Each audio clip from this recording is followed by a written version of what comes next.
ഒരിക്കലും വിവാഹം കഴിഞ്ഞ ഒരു പെൺകുട്ടി അവളുടെ മനസ്സിലെ ഒരു സങ്കടവും അവളുടെ ഒരു ആത്മസുഹൃത്തിനോടോ ഉമ്മയോടോ വാപ്പയോടോ അവൾ പറയില്ല. നിങ്ങൾ പൂർണ്ണ ഉത്തരവാദിത്തമുള്ള ഒരു ഭർത്താവാണെങ്കിൽ ഒരിക്കലും പറയാം.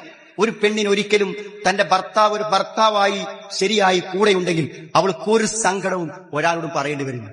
ഉമ്മനോടാ പറയണത്, സുഹൃത്തുക്കളെ വിളിച്ചാ പറയണത്, കൗൺസിലറോടാ പറയണത്.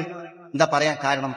സങ്കടങ്ങൾ കേൾക്കാൻ പോലും ഒരു ജീവൻ നമ്മളോടൊപ്പം ജീവിച്ചിട്ടും, നമ്മുടെ അടുക്കളയിൽ തളർന്നധ്വാനിച്ചിട്ടും, നമ്മുടെ മക്കളെ നോക്കാൻ ജീവിതം മറഞ്ഞ് പണിപ്പെട്ടിട്ടും അവൾക്കൊരു പരിഗണന കൊടുക്കാൻ സമയമില്ല, അവളെ ഒന്ന് കേൾക്കാൻ സമയമില്ല, അവളെ ഒന്ന് തലോടാൻ സമയമില്ല, അവളോടൊന്ന് പുഞ്ചിരിക്കാൻ നേരമില്ല.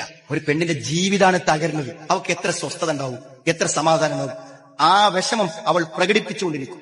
ആ പ്രകടിപ്പിക്കലാണ് അവളുടെ മാനസിക അസ്വാസ്ഥ്യങ്ങൾ, അതാണ് അവളുടെ ദേഷ്യം, അതാണ് ആ പൊട്ടിത്തെറി, അതാണ് ആ പ്രതികരണം.